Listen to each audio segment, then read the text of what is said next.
Grief has a strange way of turning time into something precise and permanent.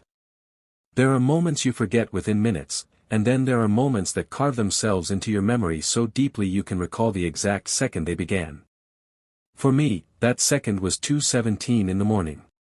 The phone began vibrating on my nightstand, a soft mechanical buzzing that sounded impossibly loud in the darkness of my room. At first, I ignored it, assuming it was spam or a wrong number or one of those late-night notifications that mean absolutely nothing. But the vibration didn't stop, and eventually curiosity dragged me out of sleep.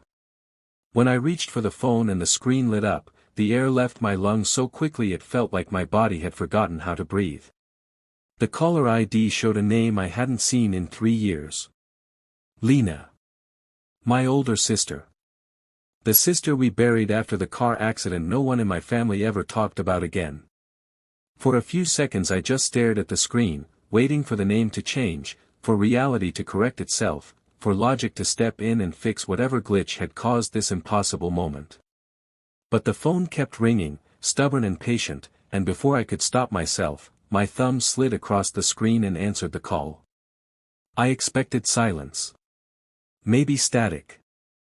Maybe someone laughing cruelly on the other end of the line. Instead, I heard breathing. Soft, uneven breathing that sounded unmistakably human. Then her voice came through the speaker, quiet and urgent, like someone whispering through cupped hands. Don't speak. Just listen. The sound of her voice didn't feel comforting. It didn't feel miraculous. It felt wrong. Deeply, instinctively wrong. Every hair on my arm stood on end as she spoke quickly, telling me I wasn't safe in the house, telling me I needed to leave as soon as possible. Telling me I couldn't tell mom or dad she had called. My mind tried desperately to keep up, scrambling for explanations that made sense, but logic collapsed under the weight of hearing a dead person whispering through my phone at 2:17 in the morning.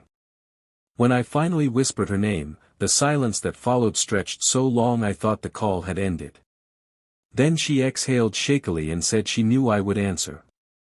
And just like that, the line went dead. Morning arrived like nothing had happened. Sunlight filled the kitchen, coffee brewed, and my parents sat across from each other discussing groceries and weekend plans in the same calm voices they always used. The normalcy felt almost offensive. I watched them carefully, searching for any crack in the surface of their routine, any hint that the world had shifted overnight. But they smiled, they laughed, they asked how I slept. And the more normal they acted, the more wrong everything felt. The phone rang again the next night at exactly 2:17. This time, I answered on the first vibration. Her voice sounded more urgent, more desperate, asking if I had told them about the call. When I said no, she exhaled in relief and told me to pack a bag quietly. Just essentials. Just enough to leave without drawing attention. She refused to explain why. Said it wasn't safe to say everything out loud. Said I had to trust her. That was the moment grief began transforming into suspicion. I started searching for answers the next day, digging through old articles about the accident, reading the same paragraphs until the words stopped feeling real. The report described the crash as simple and tragic, the kind of accident that happens on quiet roads late at night. No witnesses. No unusual circumstances. No unanswered questions. The story felt too clean. Too polished. Too perfect. Life is messy. Death is messy. And this story felt edited. Then I found the locked drawer in my parents' bedroom. Inside were hospital records dated months after the night my sister was supposed to have died. Page after page of medical forms and legal documents that quietly rewrote everything I thought I knew. Lena hadn't died that night. She had survived. And someone had rewritten the ending of her story. When she called again, her voice sounded heavier, like someone carrying years of secrets that refused to stay buried.